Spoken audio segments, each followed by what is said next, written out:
অনেকটা নারীরা ছিল চার দেয়ালে বন্দী, ঘরের মধ্যে বসে থাকতে, সন্তান জন্মদান করতে, সন্তানকে স্কুলে পাঠাতে এবং অনেক যুদ্ধে পাঠাতে। সেই রাষ্ট্রপতি জিয়াউর রহমান সেই নারী সমাজকে জাগিয়ে সমাজ রাষ্ট্র পরিচালনার জন্য নারীকে বন্ধ করে তুলেছিলেন।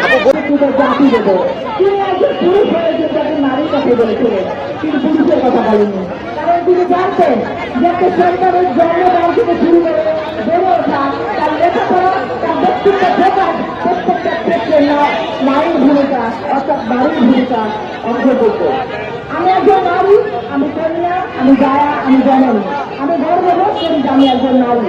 কিন্তু আজকে নারী সমাজের কি অবস্থা আছে? এই যে চারিদিকে যে ধর্ষণ, এই ধর্ষণের খেলা, ধর্ষণ তো ভাই আগেও হয়েছে, আগে একটা বছরের দুটা তিনটা ধর্ষণের আমরা শুনেছি, কিন্তু এখন হচ্ছে গণধর্ষণ। এই ধর্ষণের গণধর্ষণের মাত্রা শুরু করেছে স্বৈরাচারী শেখ হাসিনার সরকার। এই সরকারের সময় যে গণধর্ষণ শুরু হয়েছে, যারা গণধর্ষণ করতো তাদের পুরস্কৃত করা হতো, অথচ তাদের কাছে পুরস্কৃত না করে ফাঁসির কাছে ঝুলিয়ে রাখা হতো, তাহলে কিন্তু আজকে ধর্ষণের পর্যায়ে যেত না। এই অবৈধ শেখ হাসিনার শাসনাকালে একজন 80 বছরের বৃদ্ধা থেকে শুরু করে একজন 3-4 বছরের শিশু পর্যন্ত ধর্ষণের শিকার হয়েছে, যেটা অতীতে কখনো ছিল না। এটা হয়েছে আর দাঁড়িয়ে পরিশ্রমের শিকার তার প্রত্যক্ষ প্রমাণ আমাদের দেশকে ছিল এবং খালেদা জিয়া তিল করে বৈষম্যের স্বীকার করে মৃত্যু যন্ত্রণা তিল করে কারাগারে করে রাখা হয়েছিল। তাকে বিদেশে চিকিৎসা পর্যন্ত করতে দেওয়া হয়নি। এই দেশ যদি আত্মকে খালেদা জিয়া কে? তিনি দেশের সাবেক 3-3বারের প্রধানমন্ত্রী। তিনি দেশ নেত্রী বেগম খালেদা জিয়া জীবনে কোন নির্বাচনে বিজয়ী করে পরাজিত হননি। তিনি একজন সাবেক রাষ্ট্রপ্রধানের স্ত্রী। তিনি আমাদের দেশ বড় নেতা তারেক রহমানের মা। আপসী নেত্রী, যদি তার আপসী ভূমিকার জন্য তিনি তার সন্তানকে হারিয়েছেন, স্বামী হারিয়েছেন।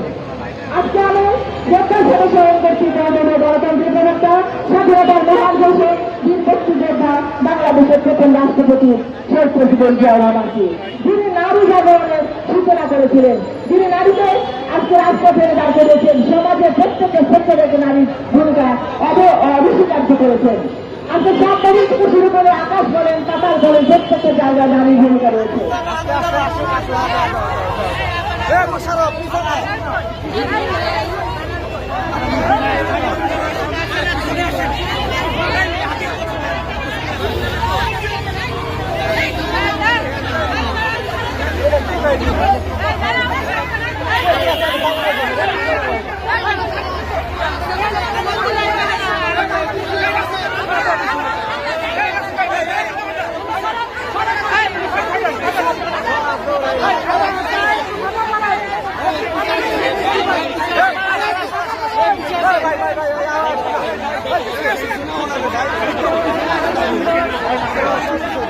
Bye.